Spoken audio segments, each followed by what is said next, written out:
मार्च 2025 की ये बात है। दरअसल एक पिल्ला जो बहुत देर से रो रहा था, चीख रहा था, चिल्ला रहा था। ऐसा लग रहा था जैसे क्या वो आवाज़ लगा रहा हो कि मैं बहुत परेशानी में हूँ और आकर मेरी मदद कर दो। जिन जिन लोगों ने भी ये आवाज़ सुनी थी उन लोगों ने इस बात को इग्नोर कर दिया, देख कर भी अनदेखा कर दिया, लेकिन उस पिल्ले के रोने की आवाज़ें कम नहीं हो रही थी। इसी बीच में एक युवा जिसकी उम्र लगभग 22 या 23 साल के आसपास रही होगी, वो उसके पास से गुजर रहा था तो उसने भी उसकी आवाज़ें सुनी। उसकी आवाज़ें जब सुन रहा था तो वो नाली में पूरी तरह से नहाया हुआ था। ठंड का वो मौसम था। आखिरकार वो पिल्ला परेशान था और उसके रोते हुए, उसकी परेशानी की हालत देखते हुए उस युवक ने उसके पास जाता है और पास जाने के बाद उसे बड़े प्यार से पुचकारते हुए अपने हाथ से पकड़ता है और पकड़ के उस नाली से बाहर निकाल देता है। और जैसे बाहर निकलता है, अब तक तो जो पिल्ला था वो ज़ोर ज़ोर से चीख रहा था, चिल्ला रहा था, रो रहा था। ऐसा लग रहा था जैसे कि वो थैंक यू बोलकर चला जाता है। उस युवक ने उस पिल्ले को तो बचा लिया, लेकिन जब वो घर जाता है तो घर जाने के बाद उसने बिल्कुल सोचा नहीं था, जाना नहीं था कि आखिरकार उसके साथ होने वाला क्या है। जो होता है वो बहुत भयानक होता है।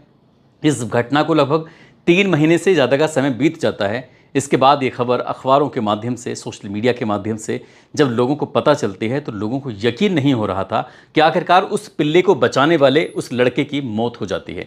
इस मौत के पीछे की क्या कहानी है, आज की इस कहानी के माध्यम से ये जानने की, समझने की कोशिश करते हैं। आदाब, नमस्कार, सत श्री अकाल। मैं उस्मान सैफ़ी। आज की जो सच्ची घटना मैं आपको सुनाने जा रहा हूँ, ये सच्ची घटना है उत्तर प्रदेश के ज़िला बुलंदशहर की तहसील खुर्जा का एक गांव लगता है फराना। बात कर रहा हूँ 25 जून 2025 की रात लगभग 10 बजे के आसपास का वक्त हो रहा होगा। इस बीच में एक लड़का जो इसी गाँव का रहने वाला, जिसका नाम है ब्रजेश सोलंकी। ब्रजेश सोलंकी अपने जो भाई मानता है, बड़ा भाई मानता है, दोस्त मानता है, अपना सब कुछ मानता है, जिसका नाम है अभिषेक सिंह। अभिषेक को फ़ोन लगाता है। अभिषेक को फ़ोन करने के बाद कहता है कि भैया मेरे हाथ में ना अजीब सी तकलीफ़ हो रही है, ऐसा लग रहा है जैसे सुन्न हो रहा है। तभी ये अभिषेक दरअसल यू मुंबा के नाम से एक टीम है जो कि प्रो कबड्डी लीग में जो खेलती है टीम, मुंबई की टीम है, तो उसमें ये खिलाड़ी हुआ करता था। प्रो कबड्डी लीग में नाम इसका अभिषेक सिंह होता है। अभिषेक ने जैसी बात सुनी उसने कहा कोई दिक्कत नहीं है, तुम कहीं खेले होगे, क्योंकि ये लड़का जो फ़ोन कर रहा है ब्रजेश सोलंकी, वो खुद कबड्डी का खिलाड़ी होता है। और जैसे ही उसने कहा नहीं भैया तकलीफ़ ज़्यादा हो रही है, मैं रात भी ठीक से सो नहीं पाया, पूरे दिन भी मुझे ऐसी तकलीफ़ होती रही, कम से कम 1-2 दिन से मेरी हालत कुछ ऐसे ही हो रही है, समझ नहीं आ रहा कि आखिरकार करूँ तो क्या करूँ। 25 तारीख की बात थी, रात के 10 बजे थे। तभी अभिषेक ने कहा कि बिल्कुल परेशान होने की ज़रूरत नहीं है, एक काम करते हैं, डॉक्टर के पास चलते हैं, तुम पहुँचो और मैं तुम्हारे साथ आता हूँ। जब इस तरह की बात अभिषेक ने सुनी तो इस लड़के ने, यानी कि ब्रजेश सोलंकी ने, अपने बड़े भाई संदीप से भी कहा कि भैया संदीप मुझे कुछ तकलीफ़ हो रही है, बहुत ज़्यादा परेशानी हो रही है। संदीप ने बात सुनता है। वहीं पास में ही खुर्जा है, खुर्जा में एक हॉस्पिटल है, हॉस्पिटल में उसको लेके जाते हैं। हॉस्पिटल में ले जाने के बाद वो डॉक्टर कहते हैं कि शायद कोई नस है जो हाथ की दब चुकी है, जिसकी वजह से हाथ पूरा सुन्न हो चुका है, इसलिए आप इन्हें बुलंदशहर लेके चले जाओ। अब यहाँ से इस ब्रजेश सोलंकी को बुलंदशहर लेके पहुँचते हैं, लेकिन बुलंदशहर के डॉक्टर भी ज़्यादा हाथ नहीं रखते हैं। कहते हैं कि आप इनको हायर मेडिकल सेंटर लेके चले जाओ, शायद आप वहाँ दिखाओगे तो ज़्यादा बेहतर होगा। अब इसके बाद इस लड़के के लिए ब्रजेश सोलंकी को लेके जाते हैं सीधा अलीगढ़ मेडिकल कॉलेज में। और मेडिकल कॉलेज में जब लेके जाते हैं तो मेडिकल कॉलेज वालों ने बिना देखे, बिना जांच, बिना पड़ताल किए उसको ऐसा समझा जैसे कि कुछ है ही नहीं इसके अंदर, और बातचीत करना भी शायद इस परिवार से गवारा भी नहीं समझा। इसके बाद घर वाले कहते रहे कि आप एक बार देख तो लीजिए। उन्होंने कहा कि आप इसे यहाँ से लेके चले जाओ। या तो वो मेडिकल में जो डॉक्टर थे वो पहचान चुके थे, जान चुके थे कि आखिर आगे होने वाला क्या है, लेकिन परिवार था, उन्हें तसल्ली हो नहीं रही थी। वहीं पास में ही एक जीवन ज्योति हॉस्पिटल है, वहाँ लेकर जाते हैं। और जब वहाँ लेकर जाते हैं तो डॉक्टर लोग उसको एडमिट करते हैं और उपचार शुरू कर देते हैं। लेकिन जिस तरह की हालत थी, जब वो उसके सामने पीने के लिए पानी आता था तो पानी को देखकर एकदम से घबराने लगता था, अजीब सी हरकतें उसकी करने लगता था। ऐसा लगता था जैसे कि बहुत ज़ोर से चीखेगा और चीखने के बाद उसे थोड़ा सा आराम मिल जाया करता था। इसी बीच में डॉक्टर ने कहा कि इन्हें आप और किसी बड़े हॉस्पिटल में दिखाएं तो ज़्यादा बेहतर होगा, आप इन्हें यहाँ से लेके चले जाओ तो ज़्यादा ठीक होगा। इसी बीच में जो ब्रजेश सोलंकी है वो अपने पिता से कहता है, पिता जिनका नाम है सतीश सोलंकी। सतीश सोलंकी अपने पिता से कहता है कि पिताजी, डॉक्टरों ने मुझे ऐसी क्या बीमारी बताई है जो कोई रोकने को तैयार ही नहीं है, जो कोई मेरा इलाज करने को तैयार ही नहीं है, आखिरकार कुछ तो बताइए, क्या बात है, क्या नहीं है। तब उसके पिता कहते हैं कि हमने जब डॉक्टर को यहाँ दिखाया था जीवन ज्योति हॉस्पिटल के अंदर, तो वो कह रहे थे कि या तो किसी बंदर ने काटा है या फिर किसी कुत्ते ने काटा है। अब कोई तुम्हें ऐसी बात याद हो तो बताओ। तो वो कहता है कि पिताजी ऐसी तो कोई बात नहीं है, कि मुझे तो किसी ऐसे जानवर ने नहीं काटा।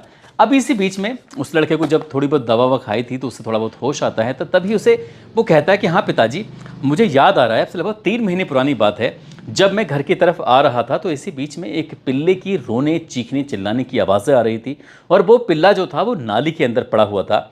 किसी का उस पर ध्यान ही नहीं गया। जब मैंने देखा तो पूरा नाली में जो गंदा पानी था, सड़ा हुआ पानी, उसमें बिल्कुल गंदा हो रहा था, सना हुआ था। मैंने सोचा कि इसे बाहर निकाल दूं। बस उसको बाहर निकाला था और सीधे वाले हाथ की एक उंगली पर उसने काट लिया था। अब ऐसी स्थिति में मैंने सोचा कि यहाँ इससे क्या दिक्कत होने वाली है। वो जाता है, जाकर हाथ धो लेता है। हाथ वो इसलिए धो लेता है क्योंकि वो कबड्डी का खिलाड़ी था। कबड्डी का खिलाड़ी होने के बाद उसकी एक बार हंसली टूट जाती है, और हंसली टूटी हुई थी, उसके बावजूद भी वो खेल रहा था। एक बार टांग में चोट लग जाती है, और वो भी गंभीर चोट लग जाती है, फिर भी वो खेल रहा था। कई कई खिलाड़ियों को पटकते हुए वो जब अपना पाला छूता था तो वाकई लोग उसकी तारीफ करते थे। इसलिए उसने सोचा कि जब इतनी इतनी बड़ी चोटें लगी हैं तो एक पिल्ले के काटने से क्या महसूस होगा, क्या दिक्कत होगी। जाते सिर्फ हाथ धोता है।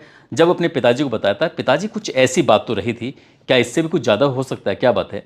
पिताजी कहते हैं कि बेटा बिल्कुल घबराने की ज़रूरत नहीं है, परेशान होने की ज़रूरत नहीं है, हम तुम्हें बड़े हॉस्पिटल लेके जाते हैं। अब अलीगढ़ से सीधा नोएडा लेके जाते हैं। नोएडा में जब भर्ती कराया जाता है तो नोएडा के हॉस्पिटल वाले भी कहते हैं कि आप बिल्कुल परेशान मत होइए, लेकिन इसको आप दिल्ली लेके जाओ। दिल्ली में जो GTB हॉस्पिटल है, आप वहाँ लेके जाएंगे, आपका बेटा बिल्कुल ठीक हो जाएगा, बिल्कुल परेशान होने की ज़रूरत नहीं है। अब डॉक्टर ने जैसे होता है एक तसल्ली देते हैं, ठीक वैसे ही तसल्ली देते हैं। यहाँ से GTB हॉस्पिटल लेके जाते हैं। वहाँ भी भर्ती कराने की कोशिश कर रहे थे, लेकिन ब्रजेश की हालत जैसे जैसे वक्त आगे बढ़ रहा था वैसे वैसे स्थिति लगातार बिगड़ती चली जाती है। वहाँ भी शायद उसका उपचार ठीक से होता नहीं है, या डॉक्टर करने से साफ इनकार कर देते हैं, या उन्हें लग रहा था कि अब शायद स्थिति बिगड़ चुकी है। वक्त और आगे बढ़ता है। दिल्ली से उसे लेके मथुरा जाते हैं। मथुरा में एक आयुर्वेदिक हॉस्पिटल होता है, वहाँ दिखाते हैं। वहाँ जब दवा दी जाती है तो शायद उसे कुछ आराम मिल जाता है। 25 तारीख की रात 10 बजे से कहानी शुरू होती है। 26 तारीख पूरी निकल जाती है, 26 की रात पूरी निकल जाती है, और इस बीच में लगभग 24 घंटे से ज़्यादा के समय में अलग अलग जगहों पे लगभग 16 से ज़्यादा हॉस्पिटल परिवार वाले दिखा देते हैं। अब इतना दिखाना था, उसके बाद फिर माँ जब सामने होती है तो माँ कहती है कि चाहे मेरा घर बिक जाए, चाहे मेरी ज़मीन बिक जाए, चाहे मेरा पूरा सर घर द्वार सब कुछ बिक जाए, लेकिन मेरा बेटा ठीक होना चाहिए। उसका जितने बड़े से बड़े हॉस्पिटल में आप लेके जा सकते हैं वहाँ लेके जाओ, इसका इलाज कराओ। लेकिन घर वाले जब मथुरा में दिखाते हैं तो मथुरा के आयुर्वेदिक हॉस्पिटल की दवाई खाता है, उससे खा के लगता है कि कुछ अब आराम हो चुका है। उसको फिर वापस घर लेके आते हैं। अब यहाँ से फिर से उनकी कोशिश थी कि इसको फिर से हॉस्पिटल लेके चलते हैं, शायद ये कहीं, क्योंकि हालत लगातार बिगड़ रही थी। जैसे कुत्ते करते हैं, जैसे एक पागल कुत्ता हो जाता है, वो कभी हाँफता है, कभी वो काटने की कोशिश कर रहा है, कभी अपने जो कपड़ा लेकर अपने मुंह को पूंछने की कोशिश कर रहा है। यानी कि अब उस खिलाड़ी की जो हाव भाव हो चुके थे एक पागल कुत्ते के जैसे हो चुके थे, जैसे कि पागल कुत्ता करता है। बस ये रेबीज़ का जो असर था वो लगातार जैसे जैसे वक्त आगे बढ़ रहा था वैसे बढ़ रहा था। घर वालों ने भी हाथ पैर पकड़ के उसको रखा। कभी वो पहचान भी रहा है, ये मेरी माँ है, ये मेरी बहन है, ये मेरा भाई है, ये मेरे गांव का है, ये मेरे परिवार का है। और जैसे जैसे उसकी हालत देख रहे थे, एक दो लोगों ने उसका वीडियो बनाया, और वीडियो बनाने के बाद उसको ये दिखाने की कोशिश की थी कि देखो एक पिल्ले की जान बचाने की वजह से आज इसकी क्या हालत हो गई है। वो वीडियो सोशल मीडिया पर इस कदर तेज़ी से वायरल होता है कि हर किसी के मोबाइल में पहुंच जाता है, और उस खिलाड़ी की हालत किसी पर देखी नहीं जा रही थी। गांव के लोगों ने क्या, जहां जहां तक वो वीडियो जाती है, जो जो उस वीडियो को देख रहा था उसकी आंखों में आंसू ही थे। सोचने पर मजबूर थे, आखिरकार इस खिलाड़ी का कसूर क्या था। बस यही कसूर कि एक बेजान, एक ऐसे जो जीव की वो जान बचा रहा था, जो जीव बोल नहीं सकता, वो बोल रहा था, वो आवाज़ लगा रहा था कि कोई मेरी जान बचा दो। बस उस जीव को बचाने के लिए, एक पिल्ले को बचाने के लिए ऐसा इसके साथ हो जाता है। 27 जून 2025 की सुबह लगभग 8 बजे के आसपास का वक्त हो रहा था। गांव के लोग इकट्ठा थे। वो चारपाई पर लेटा हुआ है, कभी उठता है, कभी बैठता है, कभी हाँफता है, कभी उसका मुंह खोलता है। इस तरह की उसकी हरकत हो रही थी। और 8 बजे के आसपास जब उसने दम तोड़ा तो गांव का हर एक बच्चा, हर एक व्यक्ति उस लड़के को देखकर रोने लगता है, बिलबिलाने लगता है कि आखिरकार ऐसा क्यों हुआ। दरअसल इसलिए भी रोने लगता है, एक बार की बात है ये, अब से लगभग 5 साल पुरानी बात है ये। NRC कॉलेज है जो खुर्जा के अंदर है, उसका खेल का एक मैदान है। खेल के उस मैदान में ब्रजेश सोलंकी दरअसल कबड्डी खेल रहा था, और कबड्डी खेलते खेलते यहाँ पर एक बड़ा प्लेयर पहुँच जाता है। यू मुंबा टीम में खेल रहा था, कबड्डी प्रो लीग खेल रहा था। उसकी जब नज़र पड़ती है तो ये पूछा जाता है कि ये लड़का कौन है, तो बताया जाता है कि ये ब्रजेश सोलंकी इसका नाम है, और जो कि यहीं खुर्जा के पास गांव लगता है फराना, वहाँ का रहने वाला है। दरअसल अभिषेक सिंह उसे देखकर इतना मोहित होते हैं, उससे कहते हैं कि यार तुम तो बहुत ही शानदार खेलते हो, इतना अच्छा खेलते हो, अगर तुम थोड़ी सी और प्रैक्टिस करो तो देखना कि तुम देश की टीम के अंदर खेलोगे, तुम पूरे देश में अपने गांव का नाम, अपने शहर का, अपने ज़िले का नाम रोशन करोगे। जैसे ही ये ब्रजेश सिंह ने ये बात सुनी, ब्रजेश सोलंकी ने, तो उसे लगता है कि अभिषेक सिंह उससे जो बात कर रहा है, अब उसने उसे अपने बड़े भाई की तरह हैसियत से देखने लगता है। अब उसे अपने, क्योंकि वो अलग अलग बड़ी बड़ी जगह जा चुका था अभिषेक सिंह, उसने फिर अपने यहाँ पर यानी कि नोएडा में प्रैक्टिस कराना शुरू कर दिया। गाँव के आसपास के फिर मैच होने लगे तो फिर वहाँ भी ये ब्रजेश सोलंकी जाने लगा। ये बताया जाता है कि बुलंदशहर, अलीगढ़, हाथरस, हापुड़, नोएडा ऐसी कई जिलों की एटा की टीमें खेला करती थी। जब मैच खेलती थी तो कभी कभी ऐसा इनाम रखा जाता था कि जो भी टीम जीतेगी उसको मोटरसाइकिल इनाम में दी जाएगी। अब ऐसे खेलते खेलते आपको शायद सुनकर ताज्जुब होगा, उसने 4 मोटरसाइकिल जीती थी। 1 2 3 4 मोटरसाइकिल जीती थी, लेकिन उसने अपने पास सिर्फ एक ही मोटरसाइकिल रखी, और एक मोटरसाइकिल के अलावा बाकी 3 जो मोटरसाइकिल बचती हैं उसकी टीम में जो बेहतरीन खिलाड़ी थे उनको वो गिफ्ट कर देता है कि ये इन पर तुम्हारा हक है, और मैं अगर ऐसे ही खेलता रहा तो बहुत सारे गिफ्ट जीतूंगा, अपनी टीम के हर एक शख्स को मैं ऐसे ही गिफ्ट देता रहूँगा। इस तरह का जब मैच लगातार होते थे तो वो जीतता था। फरवरी 2025 की बात है, उत्तर प्रदेश की राज्य स्तरीय कबड्डी प्रतियोगिता हुई थी, और कबड्डी प्रतियोगिता में इस खिलाड़ी यानी कि ब्रजेश सोलंकी की वजह से पूरे उत्तर प्रदेश में वो फर्स्ट, यानी कि पहले नंबर पर वो टीम रही थी इसकी, ब्रजेश सोलंकी की, और उसमें से गोल्ड मेडल प्राप्त हुआ था। ये सिर्फ अकेला गोल्ड नहीं था उसके, अगर आज भी उसके घर पे जाकर देखोगे तो जो उसका कमरा है वो सारा का सारा शील्ड से भरा हुआ है। ऐसा कोई जगह, कोई ऐसा हिस्सा नहीं है जहाँ पर प्रमाण पत्र ना टंगे हों, जहाँ पर शील्ड ना रखी हों, जहाँ पर बड़े बड़े गिफ्ट ना रखे हों। गांव का हर बच्चा उसे ब्रजेश सोलंकी ना कहकर ब्रजेश फराना के नाम से जानता था, कहता था कि तुमने हमारे गांव का नाम चारों तरफ रोशन कर दिया है। ठीक ऐसी ही बात है, नवंबर दिसंबर की ये तारीख थी, महीना था, और साल था 2024 का। मथुरा में एक जगह लगती है बाजना, और बाजना में कबड्डी प्रतियोगिता हो रही थी। जब कबड्डी प्रतियोगिता हो रही थी तब यहाँ ब्रजेश सोलंकी मैच खेल रहे थे, और इसी मैच खेलने के दौरान ही नेत्रपाल सोलंकी की नज़र पड़ जाती है। नेत्रपाल जो सोलंकी होते हैं, दरअसल उनकी उत्तर प्रदेश कबड्डी लीग में उनकी एक टीम है ब्रज स्टार टीम। उन्हें ब्रज स्टार टीम के लिए एक बेहतरीन खिलाड़ी की ज़रूरत थी। तभी उन्होंने अभिषेक सिंह से कहा कि ये लड़का, इसका नाम क्या है, उन्होंने कहा ब्रजेश सोलंकी नाम है इसका, ये बड़ा शानदार खेलता है, बहुत अच्छा खेलता है, इससे मेरी बात कराओ। जब ये वाली बात आती है तो अभिषेक सिंह कहते हैं कोई दिक्कत नहीं है, ये आपका ही खिलाड़ी है, आप इसे अपनी टीम में रख सकते हैं। तो नेत्रपाल सिंह सोलंकी ने इस ब्रजेश सोलंकी को अपनी टीम का हिस्सा बनाने का वादा कर दिया था। और जब आगे आने वाला जो वक्त था, बताते हैं कि उत्तर प्रदेश कबड्डी लीग, जो कि सोनी टेलीविज़न पर वो प्रसारित होती वो कबड्डी प्रतियोगिता, उसके लिए इसका सिलेक्शन हो चुका था। और वो इतना शानदार खेलता था, उसने ये अपने दोस्तों से, अपने परिवार, अपने गाँव, अपने रिश्तेदार सभी से वादा कर दिया था कि देखना प्रो कबड्डी लीग 2026 में उसका हर हाल में सिलेक्शन होकर रहेगा, वो देश की टीम का हिस्सा बनेगा, पूरे देश में उसका नाम रोशन होगा, और वो अपने देश में अपने गांव का नाम रोशन करेगा। इस तरह का उसका सपना था, लेकिन वो नहीं जानता था कि मार्च की वो तारीख, मार्च का वो महीना, जब नाली में एक पिल्ला पड़ा हुआ था, उस पिल्ले को निकालने की वजह से उसकी छोटी सी इस उंगली में छोटा सा जख्म हो गया था, और उस छोटे से जख्म को उसने इतना लाइटली लिया कि शायद उसने लगा कि जब उसकी हंसली टूट चुकी है, जब उसका हाथ टूट चुका है, उसके पैर में चोट लग सकी है, तो उससे कुछ नहीं हुआ, तो इस छोटी सी निशान उसको क्या नुकसान पहुंचाएगा।